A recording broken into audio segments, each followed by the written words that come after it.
You have to train your expectation to match your desire, instead of letting circumstances train your expectation. In other words, you must let your desire train your expectation. You must let what you want about a subject train your expectation. In other words, your expectation, what it really is, since every subject is two subjects, like a long stick with wanted on one end and the absence of wanted on the other. Whenever you activate a subject, your expectation, all it is whichever end of that stick you've practiced the most, you see. So you change your expectation by having some experiences which cause you to know what you don't want, so you know what you do want. But the funny thing about expectation, if you just let life as it comes to you give you a sort of knee-jerk response, then life trains your expectation. Then what is trains your expectation.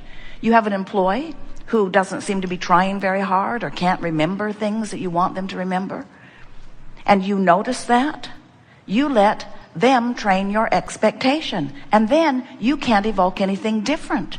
And many would say, well, I really don't think it's my job to evoke anything different. I think it's their job to be the way they should be.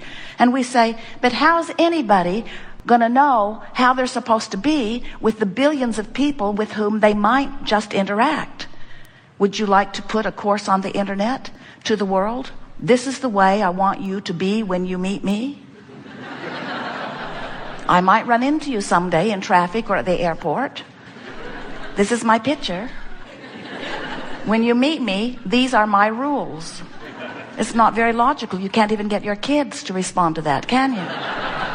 And so what you want to do is get your expectation of people in general, of life in general, of hotels in general, of hotels who are bringing breakfast to your room.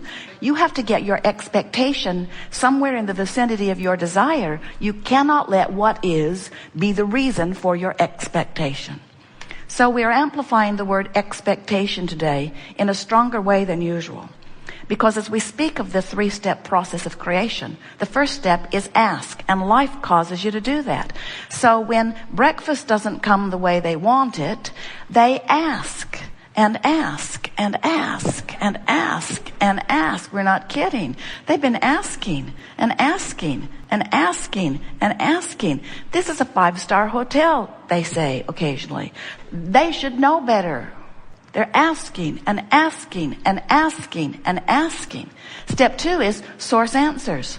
Source answers. Because when you ask, a vibrational reality begins to form, and the non-physical part of you, the source, or that which you call God, your inner being, actualize around that vibrational request.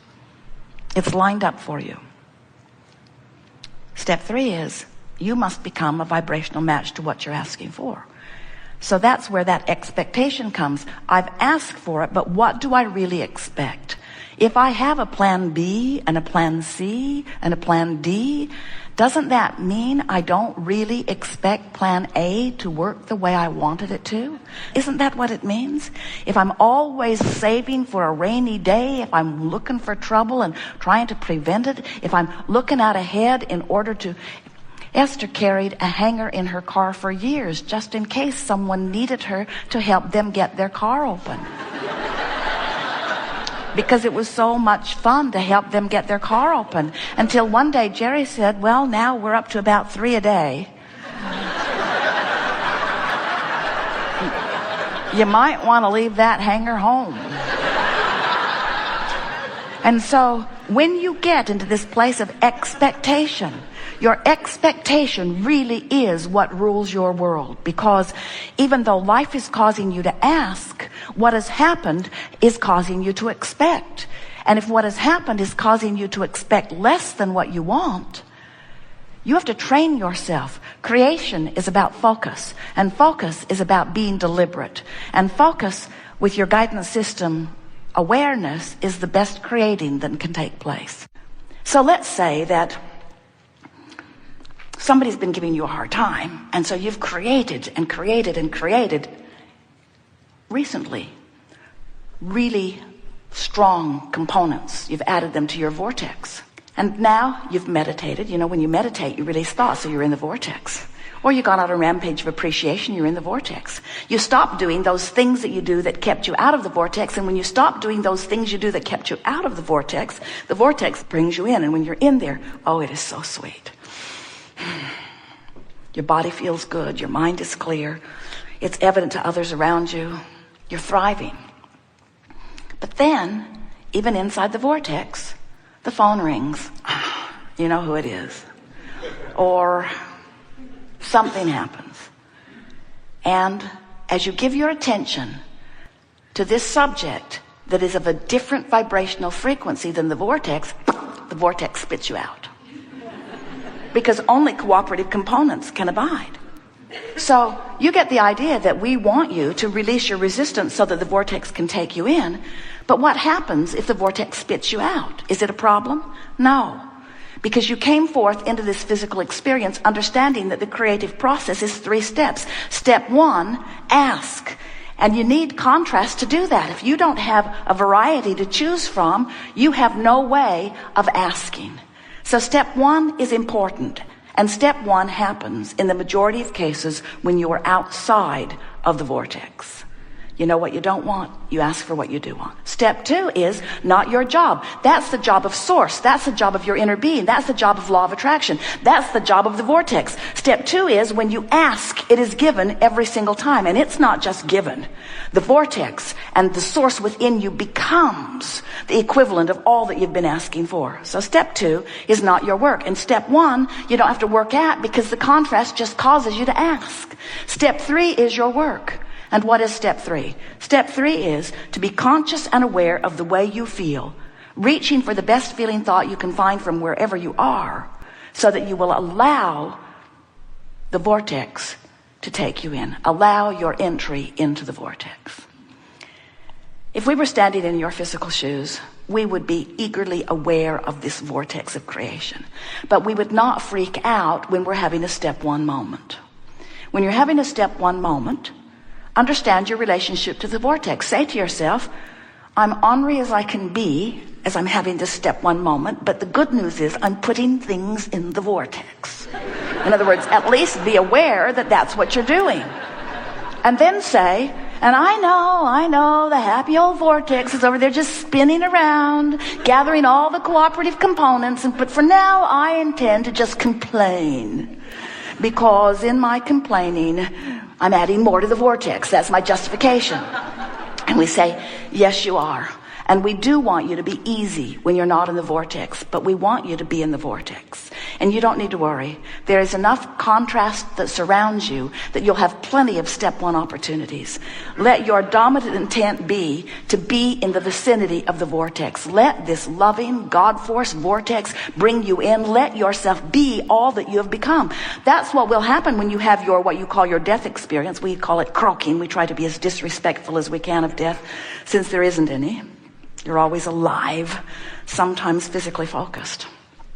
And as you came into this physical experience, it was your intention to let the contrast inspire the expansion. But do you know what the most exhilarating thing that you were looking forward to in this expression of physical life? Do you know what you were really wanting? Do you know the reason that you keep coming forth into the physical experience? Because there is nothing more delicious than to have expanded and held yourself apart from it for a little bit and then release the resistance and let yourself go. That's the river of life that you want to live. You want to continually be in this place where you're reaching and allowing and reaching and allowing and reaching and allowing. And you don't need to worry about it. It will ever be thus. We just think that when you know who you are, and you know about the vortex, and you know about the laws of the universe, and you know about your emotional guidance system, and you know you can direct your own thoughts, and you can practice by feeling the thought that doesn't feel good, and then feeling the thought that feels better, and then feeling the thought that feels better still. When you become aware of the laws of the universe and your place in it, it's like having your hands in the most creative of clay. And then life is so good, just like you knew it would be. Do you know that you are vibrational beings more than you are anything else? You are so good at interpreting vibration that you see this time-space reality around you, and it has convinced you in your interpretation of it that this is the real world, this world that I can see and hear and taste and smell and touch. This is the real world. And we want you to know that while you are interpreting with all of those senses, that you are interpreting on many vibrational levels of your being. Vibrations abound all around you, and you are the attractor of the vibrations that abound. Now, many argue with that. They say, no, Abraham, I walk into a room and what's there is what I get. And we say, well, have you ever been an eyewitness to something that someone else was an eyewitness to and discovered when you read the reports that you saw very different things, even though you thought you were looking at the same thing? Because who you are and what you believe while you are witnessing it completely colors the way you interpret whatever it is that you see. And if that's true with what you see and hear, have you ever been with a dog who perks up and you say, stop it? But the dog is responding to something vivid that it hears or smells. The other day, Jerry and Esther were in a campground, and a man walked by with a beautiful dog. And as they walked by, the dog turned around and looked in the direction of Esther, could not seem to take its eyes off of Esther. And Esther was so flattered. Esther thought, oh, that dog sees energy. And that dog who's tuned in, tapped in, turned on, knows the beauty of my vibrational being. And then Esther got a whiff of what the dog had smelled before her. Someone was emptying their sewer down the way, and the dog smelled it 15 seconds before Esther did. Dogs smell things you can't smell. Dogs smell things you don't want to smell. They interpret differently than you do. Same environment, different depths of interpretation. There are people who can hear things that you can't hear. There are animals that can hear things that you can't hear. You are all, whether you are beast or human or molecule, you are all vibrating beings and sensual, sensitive beings. But you have levels of interpretation that go far beyond your physical senses. And what they are vibrational interpretations. You get impulses to move or impulses to consider. You get impulses that you're picking up from all around you. But this is always true. You never receive an impulse or an experience that is a departure from your vibrational countenance. In other words, you train yourself by living in your environment into your habits of vibrations. And your habits of vibrations are what your beliefs and expectations really are.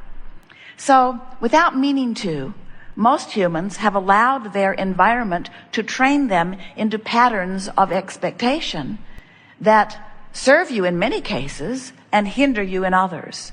And this gathering is about learning to utilize your guidance system in order to understand what you're receiving and whether it is beneficial to who you are, who you have become, or whether it is detrimental. Whether focusing upon it causes you to allow the creation, or whether focusing upon it allows you to hinder the creation. It's fun to realize that you are vibrational beings. But before being a vibrational being in your physical body can be very meaningful to you, you have to understand that this physical part that you know as you, that all of your friends have identified through your countenance and your personality, is but a very small part of who you really are.